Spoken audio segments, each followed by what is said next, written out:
अम्बेडकर ने, मुख्यमंत्री जी बोल रहे हैं, डिस्टर्ब ना करें प्लीज। नहीं, ये कोई तरीका? सत्य कौन बोल रहा था? सत्य क्या बिजुली जी ने बोला? सब आप बैठ जाइए। अब बाबा साहब अम्बेडकर ने देश का संविधान बनाया। संविधान में लिखा उन्होंने कि भारत के अंदर जनतंत्र होगा। इस जनतंत्र के अंदर चुनाव होंगे। चुनाव में जनता वोट डालेगी। वोट डाल के जनता अपनी सरकार चुनेगी। वो सरकार लोगों के सपनों को पूरा करने के लिए काम करेगी।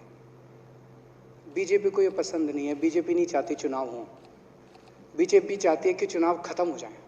चुनाव होने ही नहीं चाहिए। चुनाव गंदी बात है इनके हिसाब से। चुनाव गलत बात है इनके हिसाब से। एमसीडी के अंदर 15 साल इन्होंने जम के लूटा। लूटने के सारे दुनिया के रिकॉर्ड तोड़ दिए। गिनीज बुक वालों की मीटिंग चल रही है कि भारतीय जनता पार्टी का नाम आने वाला है गिनीज बुक के अंदर एमसीडी का और बीजेपी वालों का। शानदार इन्होंने परफॉर्मेंस किया है। 15 साल के अंदर इन्होंने लूटने में कोई कसर नहीं छोड़ी। लूटने के बाद जब जनता में त्राही त्राही मच गई, लोग दुखी हो गए 15 साल के इनके शासन के बाद, और जनता ने मन बना लिया कि इस बार इनको मजा चखाएंगे और गुस्सा जाहिर करेंगे।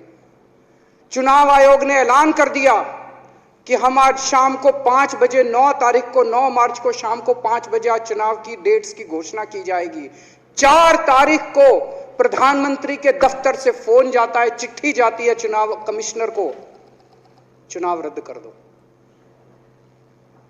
पूरी दुनिया के अंदर आज तक ऐसा नहीं होगा कि प्रधानमंत्री सीधे सीधे चुनाव कमिश्नर को फोन करके और चिट्ठी लिख के कहते हैं कि चुनाव रद्द कर दो।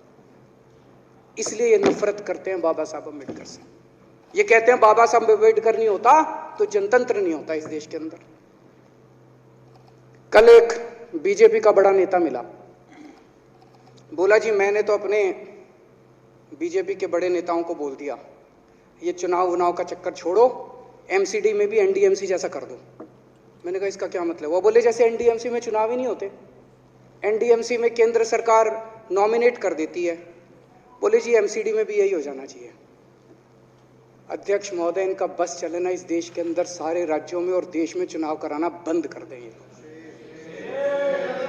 इसलिए ये नफरत करते हैं, इसलिए बाबा साहब अम्बेडकर से नफरत करते हैं ये लोग। बाबा साहब अम्बेडकर चुनाव की प्रक्रिया रख के गए थे, इनका बस चले तो ये चुनाव कराना बंद कर दे। कह रहे हैं हम तीनों एमसीडी को यूनिफाई करना चाहते हैं। अरे 7 साल थे तुम्हारे पास, सो रहे थे क्या 7 साल से? कहां थे तुम लोग 7 साल से? क्यों नहीं तुम लोगों ने क्यों नहीं तुम लोग यूनिफाई करने के लिए पैसे चाहिए? क्यों नहीं तुम लोगों ने यूनिफाई किया 7 साल से? चुनाव के 1 घंटे पहले तुम लोग चिट्ठी लिख रहे हो। अब सो के जागे हो कि अब यूनिफाई करोगे? तो यूनिफाई नहीं करना, चुनाव टालने हैं क्योंकि हार रहे हैं। मेरी हाथ जोड़ के विनती है, हार जीत लगी रहती है। कभी ये पार्टी हारती है, कभी वो पार्टी हारती है, कभी आज बीजेपी हारती है, कभी आम आदमी पार्टी भी हारती है, कभी कांग्रेस हारती है। देश बड़ा है, देश की सोचो। आज आम आदमी पार्टी है, कल आम आदमी पार्टी हो सकता है ना हो। आज बीजेपी है, कल बीजेपी हो ना हो। आज केजरीवाल है, कल केजरीवाल नहीं होगा। आज मोदी जी हैं, कल मोदी जी नहीं होंगे। कोई बड़ा नहीं है, देश बड़ा है, मुल्क बड़ा है, कौम बड़ी है, समाज बड़ा है। देश को नहीं झुकने देना, देश को नहीं टूटने देना, देश को नहीं किसी भी हालत में देश पे आंच नहीं आनी चाहिए। ये लोग देश के साथ खिलवाड़ कर रहे हैं, ये लोग संविधान के साथ खिलवाड़ कह रहे हैं। हम यूनिफाई करना चाहते हैं। इन्होंने एक चिट्ठी लिख दी चुनाव आयोग को कि हम तीनों एमसीडी को यूनिफाई कर रहे हैं, इसलिए चुनाव टाल दो। चुनाव आयोग ने चुनाव टाल दिया। कल को दिसंबर में गुजरात के चुनाव हो रहे हैं। अब जनता कह रही है ये गुजरात हारेंगे। अब अगर ये गुजरात हारेंगे तो ये 10 दिन पहले चिट्ठी लिख देंगे चुनाव आयोग को कि भाई हम गुजरात को और महाराष्ट्र को एक कर रहे हैं, इसलिए गुजरात के चुनाव टाल दो। गुजरात के चुनाव टल जाएंगे।